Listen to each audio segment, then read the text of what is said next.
Oke. Nah, jadi ada beberapa hal yang akan kita bicarakan, mulai dari priority of documents, bill of quantities, drawing, spec, kemudian building regulations, and restriction of document usage. Nah, jadi apa sih itu dokumen kontrak ya? Jadi dokumen kontrak itu memang diartikan sebagai kumpulan dokumen-dokumen tertulis yang menjelaskan peranan, tanggung jawab, dan pekerjaan dalam kontrak konstruksi yang mengikat bagi para pihak yang berkontrak, ya kan? Nah, kenapa kok disebut dokumen kontrak ya? Kalau bahasa Inggrisnya contract documents. Jadi ada banyak gitu ya, karena memang pada intinya kontrak konstruksi itu tidak berdiri hanya satu ya, tidak hanya terdiri dari satu agreement saja, tapi juga termasuk segala dokumen-dokumen lainnya yang menjadi satu kesatuan dalam kontrak dokumen gitu ya. Apa saja sih itu? Ya tadi agreement, ya kan. Kemudian mungkin ada addendum, kemudian ada letter of acceptance, letter of tenders, BQ ya, BOQ ya.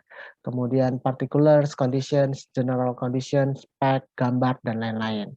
Surat perjanjian ini adalah agreement yang biasanya memang itu kontrak dokumen utamanya gitu ya.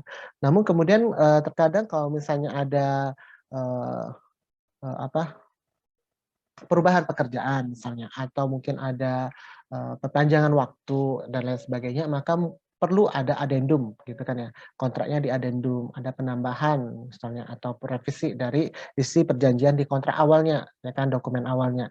Maka adendum juga menjadi adendum itu yang dibuat itu menjadi bagian dari dokumen kontrak. Kemudian ada letter of acceptance ya. Letter of acceptance ini kan diterbitkan oleh si employer ya ketika mereka menerima harga penawaran oleh kontraktor yang memenangkan tender. Nah, letter of acceptance ini juga menjadi bagian dari kontrak. Kemudian letter of tenders ya kan, surat terkait dengan pemenang tendernya. Kemudian BQ ya, RAB-nya. Kemudian conditions. Nah, conditions ini umumnya kalau di luar negeri ya dibagi menjadi dua sih ya. Kalau di kita juga sama sih ya. Tahu nggak bahasa Indonesianya kalau di kita? Kalau biasanya di kontrak, dokumen kontrak itu disebut apa nih? Particular conditions and general conditions. Ada yang tahu? Yang sudah pernah melihat dokumen kontrak kerja itu siapa ya? Kalian kalau misalnya magang, misalnya ada nggak yang pernah melihat dokumen kontrak?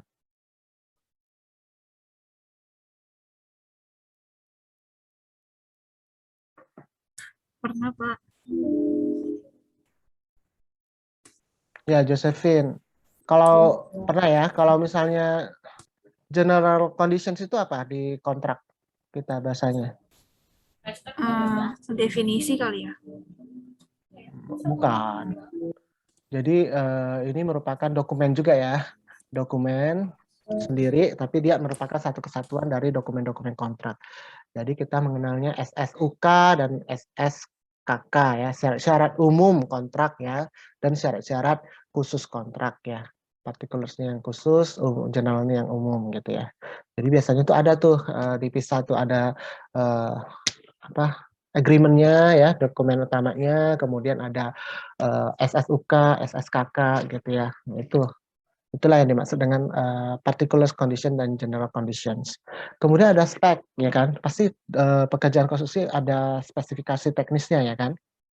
Nah, spek itu juga merupakan bagian dari um, uh, dokumen kontrak. Kemudian ada gambar. Gambar juga merupakan bagian dari dokumen kontrak dan lain-lain yang memang membentuk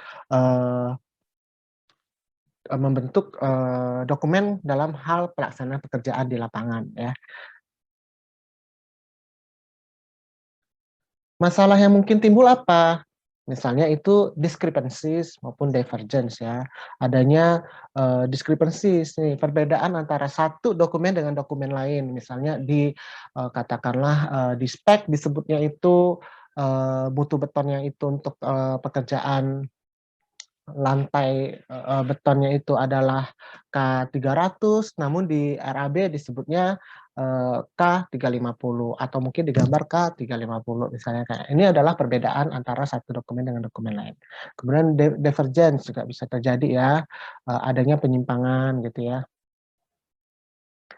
Nah, karena adanya kemungkinan masalah tadi discrepancies and divergence, ya kan, maka penting sebenarnya untuk memiliki suatu klausul terkait dengan priority of documents, ya, atau hierarchy of documents, ya.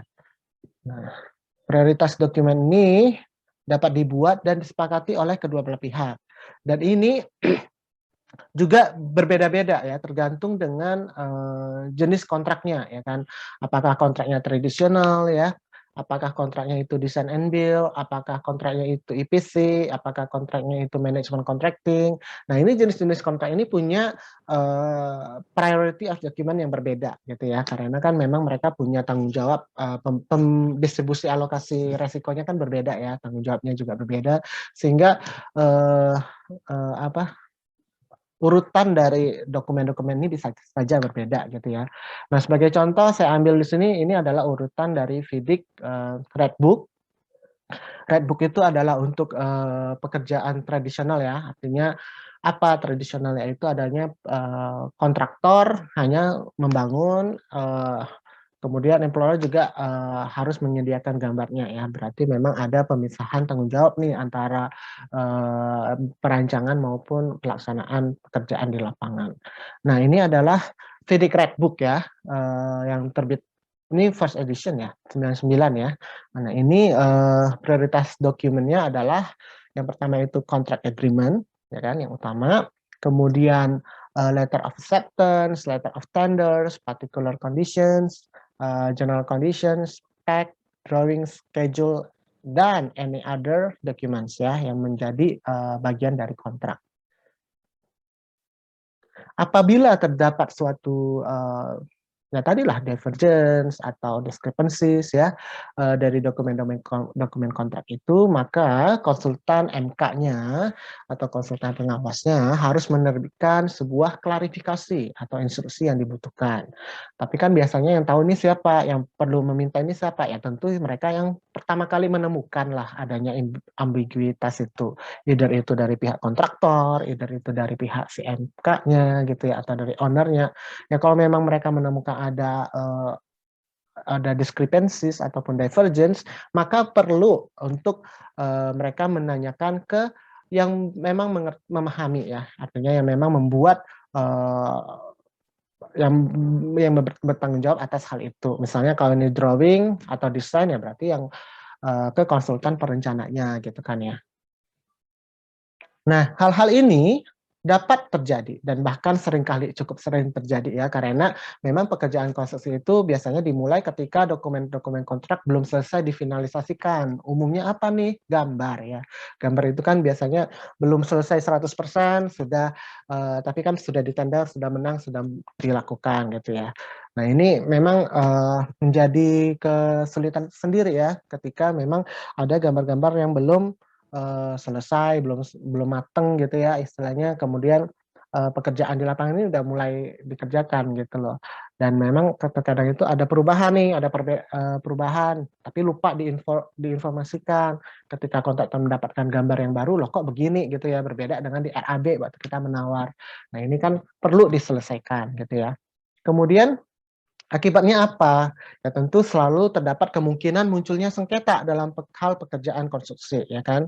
Nah, sengketa-sengketa ini yang apabila tidak dapat diselesaikan secara kekeluargaan, negosiasi di proyek gitu ya, akan dapat dibawa berkembang menjadi sebuah sengketa yang dibawa ke alternatif penyelesaian sengketa seperti arbitrase atau mungkin jalur litigasi bahkan ya, sesuai dengan yang disebutkan di dalam klausul di dalam kontraknya gitu ya. Nah, ini adalah contoh priority of documents yang saya ambil dari FIDIC Red Book tapi edisi yang kedua ya. Jadi ada sedikit perubahan lah ya di sininya nih. Ada contract agreement, letter of acceptance sama, letter of tender sama. Nah, particulars-nya ada dua dia jenisnya, part A dan part B ya.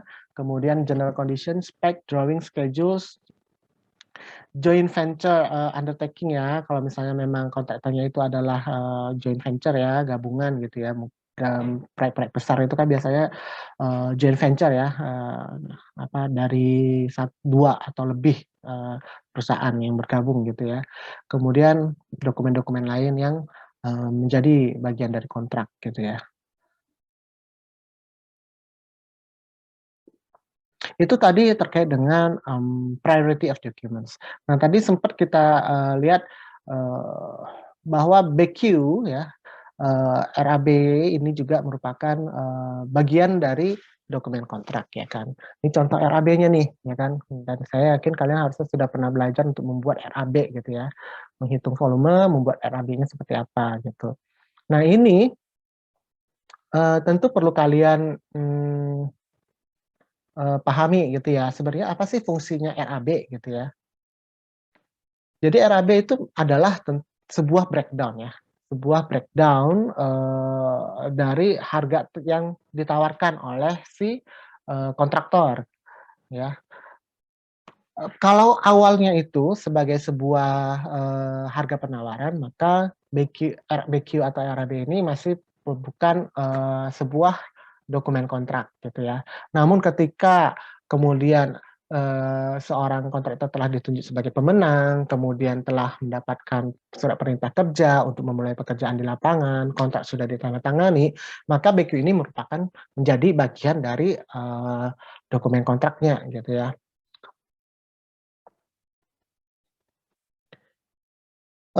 BQ juga ya depend ya dengan jenisnya, apakah apa schedule-nya ini terkadang kan kita ada yang mengenal unit unit price dan lump sum gitu ya. Maka BQ ini juga terkadang bisa berubah ya. Kalau misalnya terutama kalau misalnya dia itu terkait dengan pekerjaan yang memakai sistem kontrak yang memakai sistem unit price gitu kan ya. Nah, maka dari itu penting bagi seorang QS untuk melakukan update gitu ya, selalu melakukan update terhadap BQ-nya gitu ya, sesuai dengan gambar yang kemudian dia terima di lapangan gitu. Karena terkadang itu bisa saja berbeda seperti yang tadi saya bilang, gambarnya itu telat datang gitu kan ya, kemudian ada sedikit revisi. Nah, itu kan sedikit revisi itu juga turut mempengaruhi volumenya ya kan, volume yang kemudian akan diklaim oleh si kontraktor apabila memang disetujui itu harus dilaksanakan ya kan. Nah, maka itu juga akan mempengaruhi BQ-nya, nominal volume maupun harga di dalam BQ-nya gitu ya. Dan BQ ini juga berfungsi sebagai dasar ya, dasar untuk melakukan valuasi atas progres pekerjaan di lapangan. Biasanya kan kita melakukan valuasi ya, progres itu kan per bulan ya kan, seorang QS akan melihat ke lapangan, oh ini progresnya udah pekerjaan pondasi nih ya kan, pekerjaan pondasi berarti ya sampai ke oh ini pos ini yang berapa persen nih ya kan, atau berapa banyak nih sudah volumenya, oh katakanlah 100 meter kubik, maka itu yang kalau memang dia itu adalah terminnya per bulan, ya dia akan meminta termin sesuai dengan progresnya pada bulan itu, gitu kan ya. Nah, pertanyaan selanjutnya, dapatkah kontrak sum itu diubah ya? Kalau secara saklek ya tidak bisa karena kontrak yang sudah ditandatangani tidak dapat diubah atau disesuaikan kecuali misalnya terdapat koreksi ya kan akibat kesalahan apa kalau misalnya ini kesalahan perhitungan ya kan maka mereka harus dari awal ketika mereka memahami bahwa ada kesalahan perhitungan maka harus ada instruksi nih dari konsultan MK-nya untuk memperbaikinya gitu kan ya. Tapi kalau misalnya ada memang ada instruksi perubahan pekerjaan, perubahan lingkup ya kan pekerjaan, kemudian ada sebab-sebab yang di luar tanggung jawab para pihak, maka bisa saja disepakati kontrak itu nilai kontraknya berubah gitu ya. Secara umum ya memang tidak bisa berubah, tapi kalau memang ada sesuatu yang menjadi penyebab itu harus diubah ya, maka dapat diubah sesuai dengan kesepakatan para pihak gitu ya. Karena sekali lagi yang namanya kontrak itu kan adalah kesepakatan para pihak gitu kan ya. Find what does FIDIC said about the bill of quantity. Nah, ini kalau kita bicara mengenai bill of quantity ini tersebar ya sebenarnya ya di dalam klausul-klausul di kontrak juga pasti tersebar. Contohnya aja kalau saya ambil dari dokumen FIDIC ya, bill of quantities itu ya tersebar nih di semua klausul ya. Jadi dia memang dokumen yang penting sekali ya. Contohnya itu di pasal 1.1.5 ini menjelaskan apa itu bill of quantities, kemudian di pasal 12.2 ini menjelaskan method of measurements ya kan. Kemudian pasal 12.3 ini terkait dengan valuation ya. Yang tadi valuasi pekerjaan, kemudian contract price ya.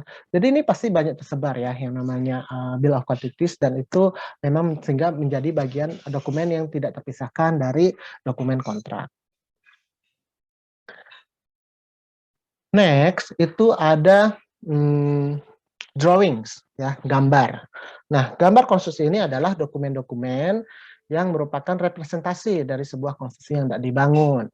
Kita juga biasanya mengenal ada berbagai macam jenis gambar ya kan, seperti civil drawing ya kan. Ini adalah terkait dengan sipilnya gitu ya. Ada termasuk gambar topografi ya, kontur ya, termasuk peta dan lain-lain sebagainya. Kemudian architectural ya kan. Ini sudah gambar mungkin bukan sebelumnya kita tahu dulu strukturalnya ya, gambar strukturnya ya kan. Strukturnya ini dari apa nih? Oh, beton bertulang, oh struktur baja gitu kan ya. Oh, struktur bambu gitu ya. Nah, ini gambar struktural. Kemudian kita juga mengenal gambar arsitektural ya kan. Ini gambar-gambar yang terkait dengan arsiteknya, pekerjaan arsitekturnya ya. Pekerjaan arsitektur itu meliputi misalnya pelapis dinding lah, plafon, pelapis atap, pelapis lantai, kemudian pintu, jendela, itu adalah semua pekerjaan arsitektural. Kemudian ada pekerjaan MEP atau Mechanical, Electrical and Plumbing ya. Mechanical itu ya terkait dengan pemesinannya ya kan. Kemudian plumbing itu terkait dengan ducting pipa-pipanya, pemipaan ya. Kemudian electrical itu terkait dengan jalur-jalur listrik ya. Biasanya kan pasti ada tuh yang ditanam di apa dinding gitu ya, atau apa ini jalurnya kemana. Nah ini sudah harus dipasang dulu, sudah ada gambarnya dulu untuk kita bisa menentukan oh ini titik stop kontaknya di mana, titik saklarnya di mana gitu ya, titik lampunya di mana gitu. Nah kemudian hydraulic drawing lah kalau misalnya memang ada dibutuhkan gitu ya. Nah sekarang kalau kita bicara mengenai fase construction drawing itu seperti apa gitu ya. Maka memang pada awalnya seorang yang membuat drawing ini kan adalah konsultan perencana ya.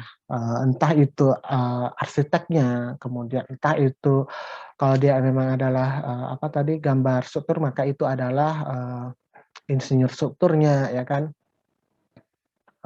Pekerjaan apa lagi? MEP ya itu insinyur MEP-nya gitu ya.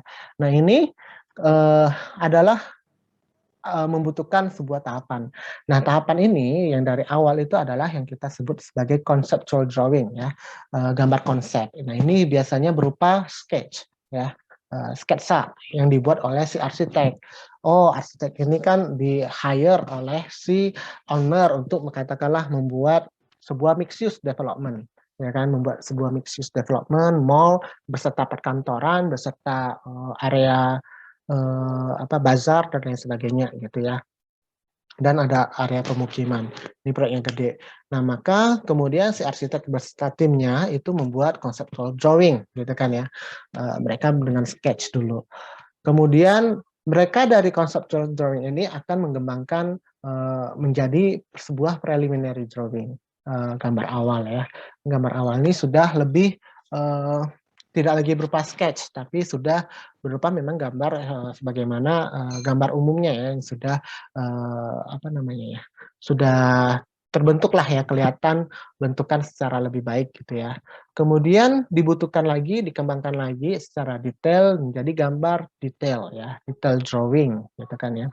Nah detail drawing ini sudah ada nih oh ini katakanlah untuk lantai 1 itu sudah ada bentuk, oh ini ada strukturnya, udah ada kelihatan apa arsitekturnya, sudah kelihatan MEP-nya di mana gitu ya. Ini adalah gambar detail. Jadi sudah siaplah untuk ditenderkan gitu ya. Maka kemudian gambar detail ini dijadikan sebagai gambar tender atau tender drawing. Fungsinya apa tender drawing? Tender drawing fungsinya tentu untuk menjadi acuan bagi kontraktor ya ketika mereka menghitung harga penawaran mereka ya kan. Kemudian ketika si kontraktor ini sudah menang, gambar tender ini kemudian biasanya gambar tender ini kemudian menjadi forkon ya, gambar untuk konstruksi di lapangan ya bagi si pemenang tender gitu kan ya. Nah, maka si kontraktor kemudian perlu membuat gambar yang detail khusus untuk memudahkan pelaksanaan pekerjaan di lapangan. Maka disebut sebagai gambar kerja atau shop drawing gitu ya. Nah, gambar kerja ini ya seperti tadi sebenarnya merupakan dokumennya si kontraktor gitu ya. Dia kemudian melaksanakan pekerjaan di lapangan, proyek itu selesai, bangunan itu selesai ya kan, maka ada yang disebut sebagai gambar terbangun atau as-built drawing ya, gambar sebagaimana yaitu memang mencerminkan actual proyek apa actual building-nya di lapangan gitu ya. Nah, ini adalah fase-fase gambar konstruksi ya.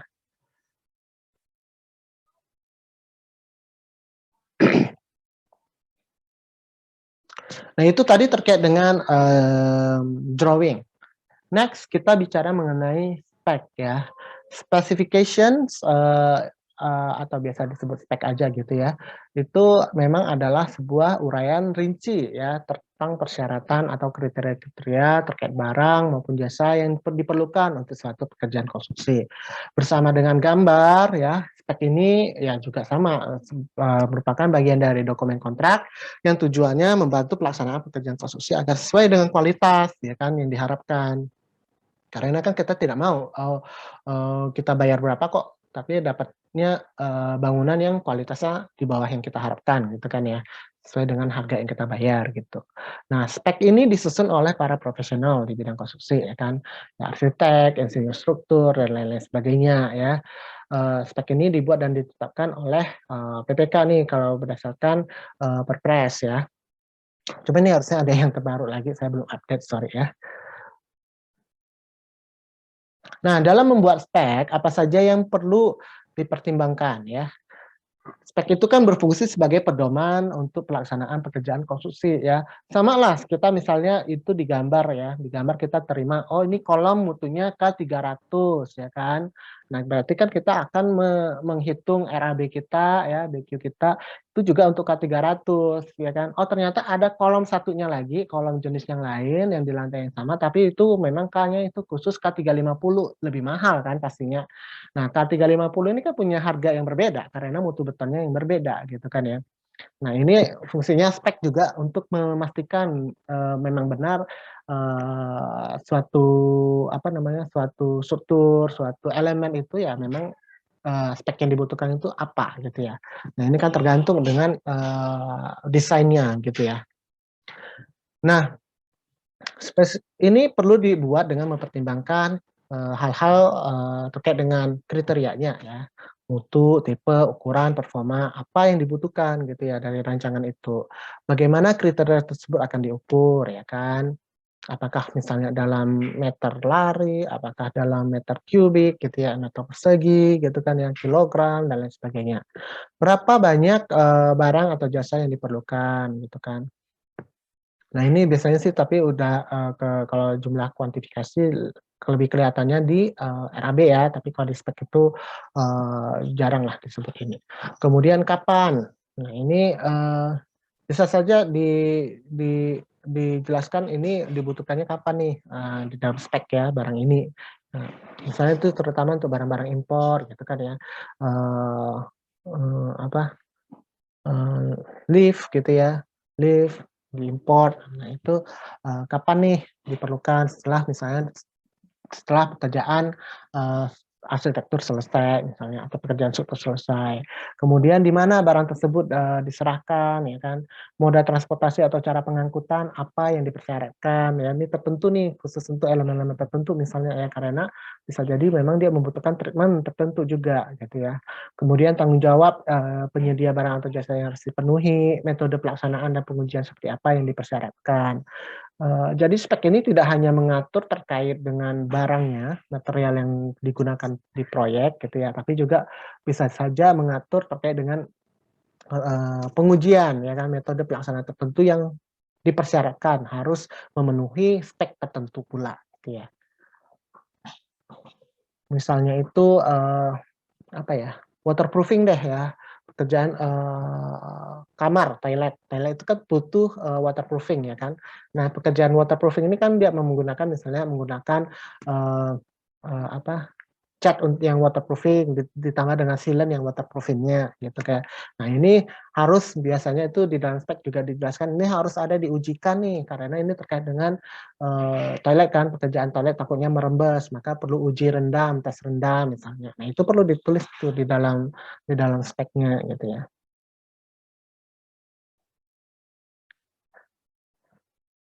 Apa saja sih ya yang terdapat di dalam spek gitu ya, nama barangnya, nomor, tanggal, logo, merek ya, metode, hasil, kriteria keberterimaan yang penting ya, persyaratan bahan dan toleransinya juga penting, pengujian, pertimbangan K3 ya, sertifikat gitu, terkait yang dibutuhkan. Umumnya sih ya format standar penyusunan spek itu ada bagian umum generalnya, kemudian products, kemudian execution-nya seperti apa gitu ya. Nah, bagaimana nih kalau misalnya spek berbeda dengan dokumen lain ya? Spek tentu dibuat dan digunakan untuk memodifikasi dan menjelaskan apa yang terjadi, yang ada di dalam gambar yang rancangan yang kita gunakan gitu ya di lapangan. Pada prakteknya di lapangan cukup sering terjadi yang seperti tadi sempat saya singgung ya, perbedaan ya kan, perbedaan informasi antara gambar dengan spek ya misalnya. Nah ini dapat dimaklumi karena kadang orang yang bertugas untuk menyusunnya itu dua orang yang berbeda ya kan, karena kan mungkin dia meskipun satu tim tapi mungkin kurang koordinasi atau mungkin terlalu banyak proyek rancangan gitu ya, jadi kadang itu mungkin ya copy paste tapi tidak terlalu benar-benar di-review lagi misalnya. Nah, ini memang perlu apa namanya, perlu pendekatan lah penyelesaiannya ya kan. Misalnya nih apabila terjadi perbedaan informasi antara gambar konstruksi, ini umumnya sih ya kalau misalnya sudah yakin dengan speknya, tapi ada perbedaan informasi antara gambar dengan spek, maka biasanya speklah yang berlaku karena spek itu sudah lebih teknisnya ya, itu terkait dengan apa namanya, persyaratan teknisnya lah, persyaratan mutunya gitu kan ya. Namun kalau misalnya yang lebih baik itu adalah dengan menanyakan kembali ya kan, menanyakan kepada pihak pembuatnya yang bertanggung jawab ya kan. Maka ini kita bisa menyelesaikannya, kita menanyakan kalau misalnya kita kontraktor, kita perlu menanyakan ke konsultan MK yang di lapangan gitu ya. Pak, ini kok bisa berbeda ya antara spek dengan gambar. Nanti kalau konsultan MK-nya bilang akan dia cari tahu dulu gitu ya. Ini mana yang lebih baik digunakan. Maka biasanya konsultan MK akan berkoordinasi dengan konsultan perencananya. Ini sebenarnya yang mana gitu ya. Seperti itu.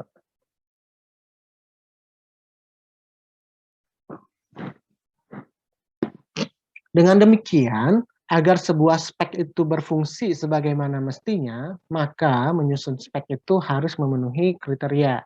Ya, spek itu harus dibuat disusun secara akurat ya dan cukup detail ya. Kemudian harus jelas ketentuannya dan pasti ya. Dibuat dengan persyaratan yang sewajarnya, ya kan? Disajikan dalam bentuk yang mudah dipahami ya, digunakan dan memiliki kekuatan hukum. Kekuatan hukumnya artinya dia menjadi bagian dari dokumen kontraknya gitu ya.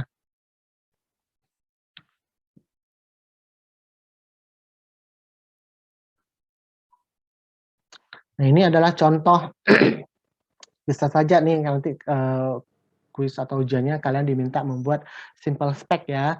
Jadi dari informasi seperti berikut, yaitu ini terkait dengan reinforce konkret ya, beton bertulang, lingkup pekerjaannya pembesian dan pengecoran, standar SNI beton ya, Portland semen, ASTM atau ACI ya, bahannya atau produknya ini ya, pelaksanaannya seperti apa, kriteria keberterimaannya, misalnya untuk pekerjaan kolom dia K350, balok dia K300, lantai dia 300 ya. Nah ini buat, bisa saja kalian diminta untuk membuat contoh apa namanya ya, uraian spek ya, uraian spek terkait dengan pekerjaan beton bertulang ini, gitu ya.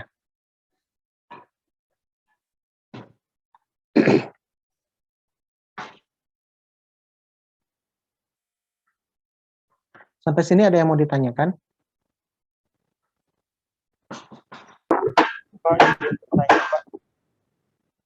Halo, siapa ya?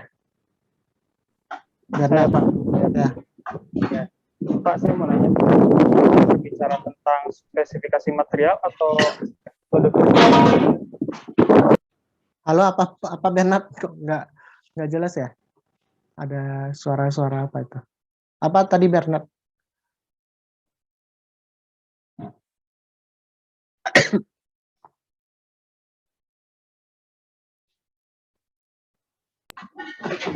Halo, Pak.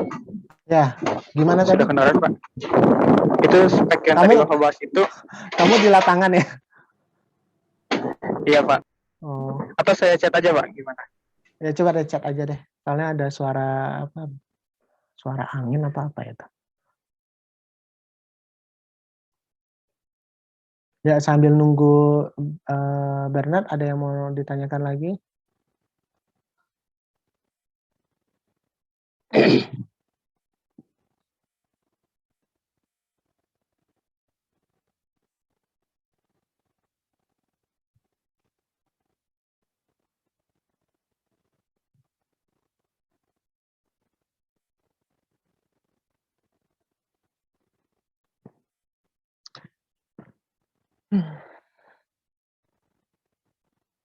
Oh, apakah spek hanya mencakup untuk material aja? Enggak ya.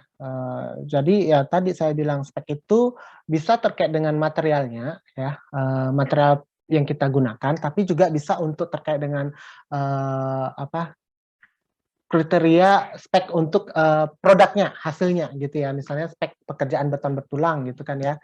Nah ini kan kita ya, ini adalah beton bertulang itu adalah pekerjaan kita gitu ya, produk kita gitu kan ya. Nah ini tentu ada di dalamnya itu kriteria keterterimaannya itu bahwa dia harus pekerjaan produknya yang di lapangan ini memenuhi K yang dipersyaratkan di dalam spek gitu loh. Jadi spek itu memang ada spek untuk material. Material yang kita datangkan itu kan, iya, material itu kan katakanlah apa namanya, besi ya kan. Nah besi ini, besinya itu kan ada dua, misalnya besi polos ya, tulangan polos dan tulangan ulir gitu ya, besi ulir. Nah ini kan punya, di dalam spek itu disebut, tulangan ulirnya itu harus punya apa, nilai uji kuat tariknya itu berapa nih sampai dia putus gitu kan ya. Nah, itu adalah terkait dengan material. Tapi ada juga spek terkait dengan kriteria keberterimaan si produknya ya. Si produk yang kita kerjakan di lapangan, seperti yang tadi itu beton bertulang. Beton bertulang itu kan yang sudah dicor di lapangan produknya gitu ya. Nah, ini biasanya bisa tuh dites lagi tuh. Cara tesnya biasa apa? Ya bisa dengan core drill ya, diambil betonnya atau non destructive test lah ya, dengan apa, ditembak gitu ya, ada alatnya gitu. Jadi memang beda-beda ya, tapi itu semua termasuk spek ya, namanya spek. Kalau spek untuk metode kerja tinggi abodement itu ya itu biasa termasuk metode ya, metode pekerjaan itu di ininya, tapi apa, karena kalau itu terlalu didetailkan di spek, speknya akan menjadi sangat banyak gitu ya. Cuman biasanya spek itu lebih ke yang umum, kemudian yang memang dia apa namanya, eh, eh, apa terkait dengan kriteria keberterimaan aja, terkait dengan spesifikasi persyaratan teknisnya gitu. Kalau sudah tinggi bodeman, kemudian apa lagi ya, tebal, misalnya tebal plesteran ya, plester acian. Nah, itu sudah biasanya dokumennya terkait dengan dokumen metode ya, metode kerjanya gitu. Oke. Kalau nggak ada kita lanjutkan building regulations ya. Nah, dalam kontrak konstruksi juga seringkali ditemui sebuah klausul yang menyatakan bahwa pelaksanaan pekerjaan itu harus berpedoman pada peraturan lah ya, peraturan standar bangunan di Indonesia ya kan. Nah, hal ini terutama ditemui untuk proyek-proyek pemerintah, pun proyek swasta juga sama lah ya. Cuman kalau proyek pemerintah itu pasti sudah di agreement-nya itu sudah ditulis secara rinci tuh harus mengacu kemana-mana gitu kan ya. Nah kalau ini tentu dibuat dengan tujuan agar pelaksanaan pekerjaan konstruksi itu mengacu dan sesuai dengan standar minimum yang telah dipersyaratkan dan berlaku di Indonesia ya kan. Nah makanya kita tuh banyak tuh SNI sebenarnya ya, SNI Standar Nasional Indonesia terkait dengan pekerjaan konstruksi ya kan. Ya, ada terkait dengan beton, ada SNI terkait dengan apa lagi, banyak sekali lah ya SNI. Nah itu bisa kalian cari gitu ya. Nah ini peraturan standar bangunan ini mencakup banyak aspek ya terkait dengan keberterimaan material, pelaksanaannya ya, yang tadi si Bernard tanyakan ya, keberterimaan pelaksanaan, produk, lingkungan, bangunan hijau, keselamatan dan kesehatan kerja. Nah peraturan standar ini dapat berupa perundang-undangan, kemudian bisa juga turunannya gitu ya, peraturan pemerintah, persyaratan teknis yang telah ditetapkan berlaku secara nasional.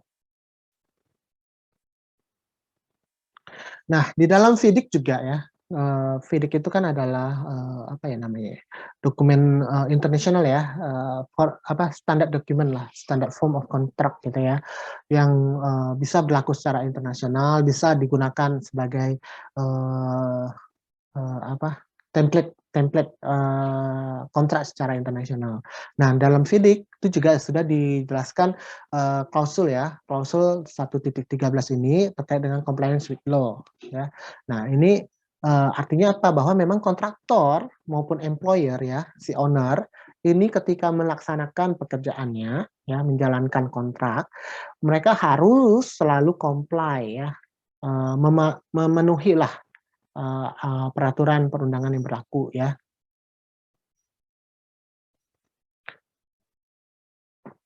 Nah ini mencakup apa aja sih? Ya itu misalnya kalau owner ya, selaku owner dia harus obtain ya, memiliki izin perencanaan, izin pembangunan lah ya IMB kalau kita zoning gitu ya dan lain-lain sebagainya.